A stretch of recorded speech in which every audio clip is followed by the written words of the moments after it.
back to Consumer Lab. Today we want to test some of the plastics that make up your car today.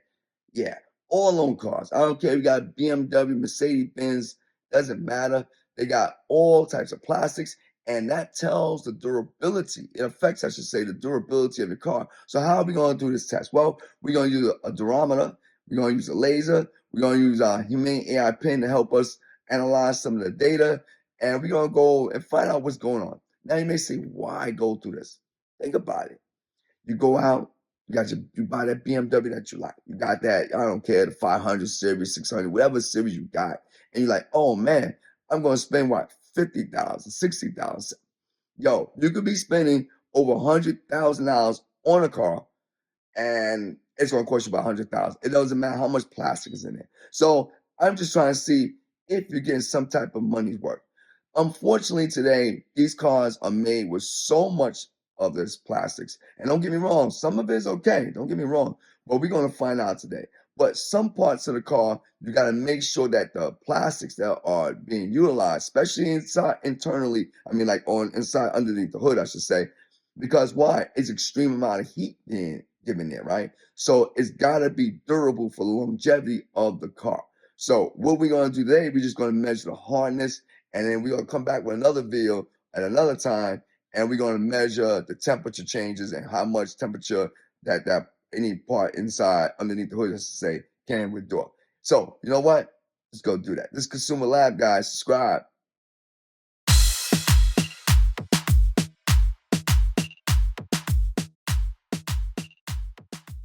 So now I'm going to use my Humane AI Pin, and I'm going to ask it to interpret the data that it sees on this thermometer.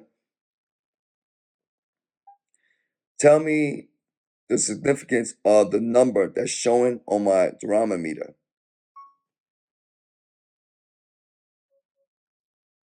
Explaining durometer value.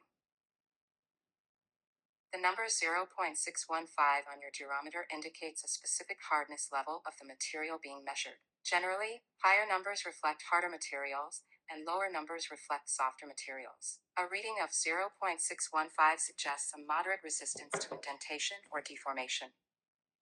That's the main AI Pin. So for all you out there that's hating on it, I just demonstrated. I know this video is about the hardness of the plastics. I got that.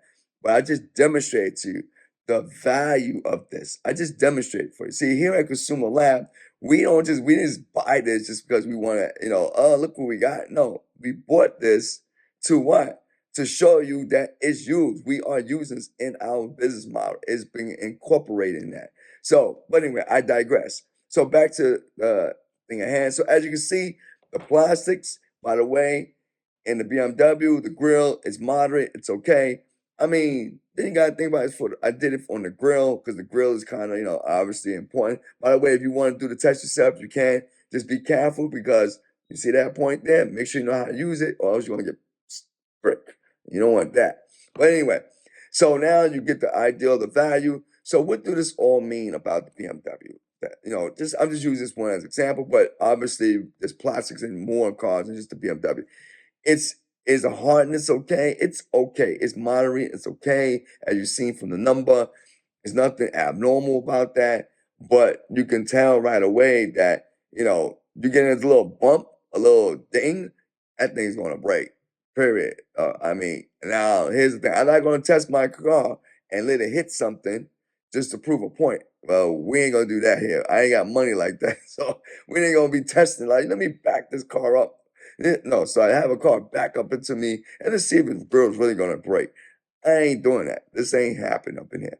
But you get an idea on the strength and durability. So the number, just to kind of make simplified, the number is valid. It's okay, right? And like I said, it is a plastic. I'm not certain what type of plastic it is. I don't know if it's an ABS, probably ABS, could be a PC on there. I'm not really certain about that. Maybe later on we take a sample and we'll analyze it to determine what type of plastic it is. But with that being said, it's still significant. It's still durable enough for it to be outside of the vehicle, meaning that weather conditions not going to affect it, right? A little ding won't affect it, meaning something maybe less than 5 miles per hour probably won't affect it. But you can tell the fact that it's moderate, that if you hit it hard enough, it's going to break, it's going to get damaged. So is that good or bad? I mean, as far as can we extend this to all the cars? Pretty much so. You know, all these cars are going to have this plastic out there, right? Whether it's the grill, whether it's some type of insignia, a badge, whatever it is, they're all going to have this. The question always going to come down to that I should say, the problem is you can never escape this. So, this consumer lab, you know what? We're going to do a lot more testing. It's good to find out that, yeah, that it's going to have some plastics in your car, but it's okay. You're going to survive it. Just don't get into a really hard collision and it's gonna go down. It's gonna be bad, real bad. You know what? Subscribe, Consumer Lab. Till next time.